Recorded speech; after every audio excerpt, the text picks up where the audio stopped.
Pisces, welcome to my channel. This is going to be a look at what the next 72 hours has in store for you. Any information that you may be looking for will be listed in the description, so just check there.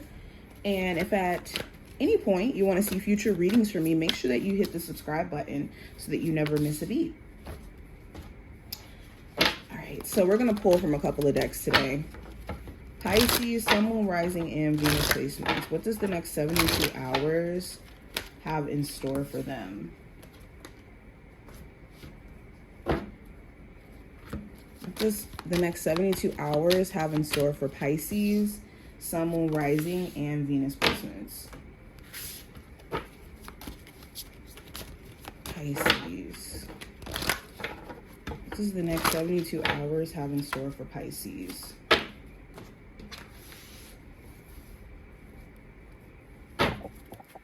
Sorry about that, guys. Pisces, Sun, Moon, Rising, and Venus placements. What does the next 72 hours have in store for them? What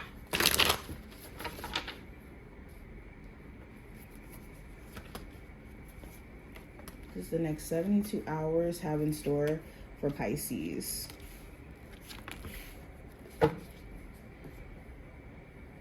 Alrighty. So let's go ahead and jump straight in. We're going to start with the spiritual messages for you guys first. So we have first card. It says, don't let past events color your vision of your future. So a lot of times we do hold ourselves in contempt in regards to our past, especially when it comes to experiences we really don't want to ever repeat again. And it could look like beating ourselves up. It could look like telling ourselves that we can't repeat our past by any means.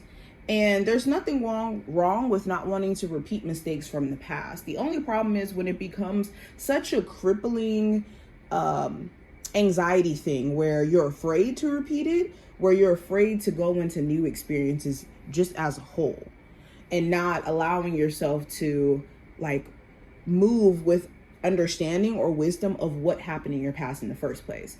Like when you tell yourself, I can't love again, or I can't be in a relationship again because I don't want to experience hurt, it's because you haven't really allowed yourself to gain wisdom from the experience that you originally had in the first place. So don't let your past events color your vision of the future, especially if you're not taking on the wisdom and the understanding of what your past even meant for you. We also have, when you step outside of your comfort zone, progress is made. So the progress that you want to see comes on the other side of you doing things that are uncomfortable for you. And there's nothing wrong with being uncomfortable. The second that you find yourself being way too comfortable, you're complacent. You're complacent and you're not really pushing yourself to your full extent. Now let's go deeper into the reading. The oracle cards that we have here, Pisces, we have Globe, which represents possibility. We have the stars representing divine guidance. We have Flamingo representing fun. We have Palm representing destiny. We also have the third eye chakra. It says, open up to your spiritual gifts. Remember that your true nature is spiritual, not physical. The angels are sending you messages to guide your soul's growth. We also have, it's time to play. You're working way too hard and worrying about everything. Seek out joyous experiences to bring balance into your life.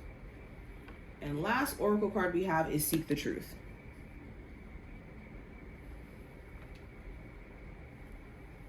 So during this time frame, some of my Pisces, you naturally have spiritual gifts and you've been kind of running away from your spiritual gifts, whether that's like being able to have downloads via your dreams that become real, or you being able to intuitively pick up on things, or you're clairvoyant or clairaudient, whatever it may be. Running from your spiritual gifts may be like removing your edge or your, what's the word I want to use? It could be putting you at a disadvantage by you running away from your spiritual gifts, because you could have a lot of like inner wisdom, inner intuition that you can tune into. But when you don't trust it, that's when you feel like you have to turn to outside sources mainly. Now, I'm not saying there's anything wrong with getting advice outside of you. It's just when you have a really good sense of being in tune with your intuition, outer advice is just kind of like confirmation than anything else. I think that also during this time frame, going outside of that, it does talk about being able to see through the veil, because we have the third eye chakra and seek the truth. So there may be things that you're seeing beyond the veil in people, things in your life. You could be seeing through the illusions of what people are presenting, or illusions that may be present within your perspective. There also may be some fated events that are taking place during this time frame. We have the star energy and also the palm. To me, these cards represent like fated divine intervention moments. So there could be some sort of fated scenario that comes up in regards to a person or some sort of opportunity. We also have two cards talking about fun. We have fun and we have it's time to play. So during this time frame, you could be intentionally trying to do things that are fun, or intentionally trying to do things to kind of lighten the mood. You could be invited out. You could be, pushed to go to an event, and this could actually be what you need. Some of you could be realizing that locking yourself up and self-isolating and just being in your head is not really making any progress for you. Now, going deeper, going into the general energy for you guys for this time frame, we do have the King of Cups. So Pisces, you're your biggest focal point. You're going to be honing in on doing things for you. You also could be trying your best to contain your emotions or be emotionally controlled and not act based off of just how you feel. There could also be someone else around you who could be like trying to hold it together emotionally, or maybe not really be as expressive in regards to how they feel about you. They could be just playing it really, really cool, but they really are interested in like pursuing this or genuinely in love with you. You could have a partner where they're playing this like role of, I'm good, I don't need Pisces, but they really do miss you. Going into career and finance, I have the Five of Cups. So there could be certain regrets that you have, whether that's like quitting a job without having another one lined up, or staying at a job way too long, discrediting the possibility of you being able to succeed in a career path, whatever this may be. There's certain things that you kind of wish you did differently. Now, the hang up with the Five of Cups is like FOMO,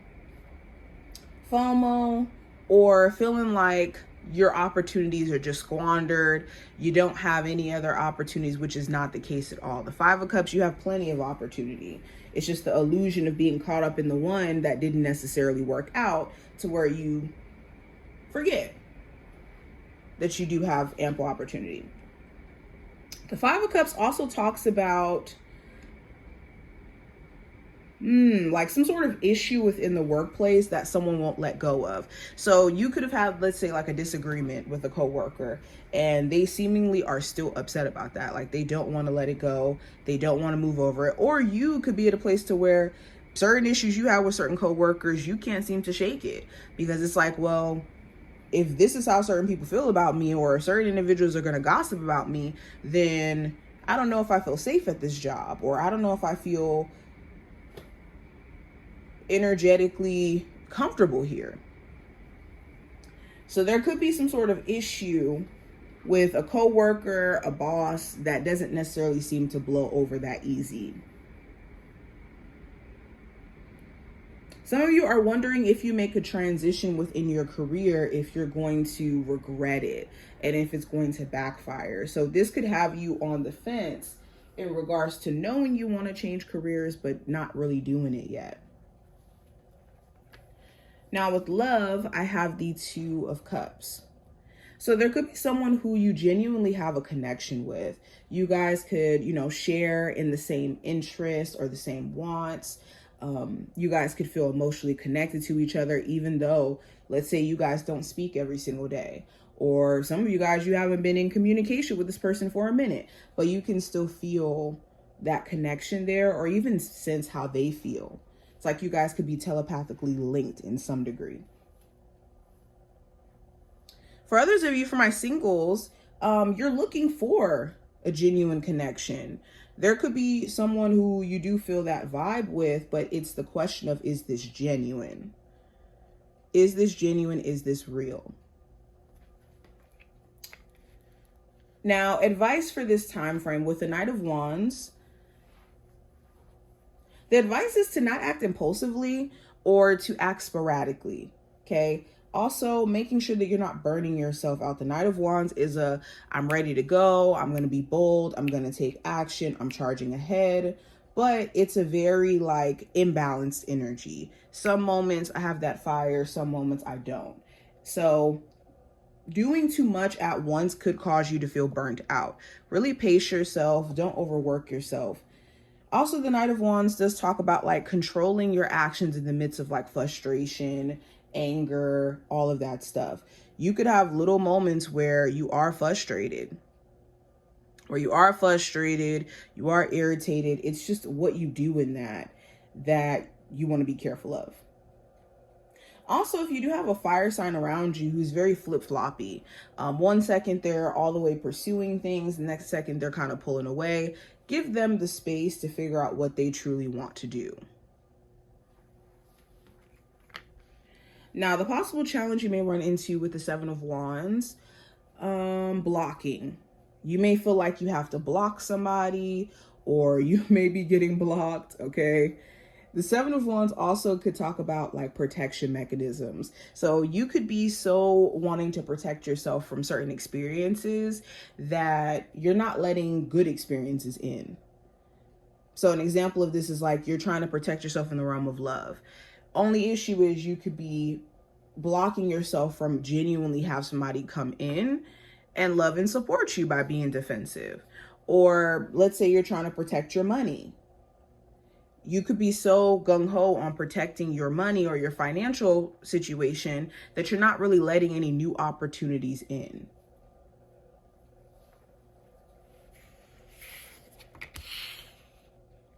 Okay, now outcome for this time frame, Pisces, with the Death card.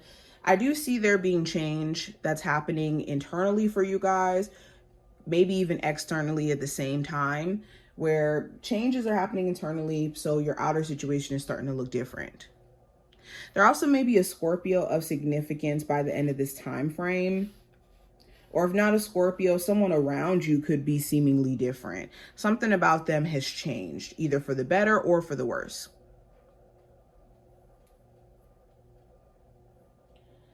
But this is what I see. I hope I gave you some insight in regards to stuff that's going to be popping off during this time frame. If you did take something from this video, definitely thumbs it up and subscribe. And I will see you in the next one. Bye, Pisces.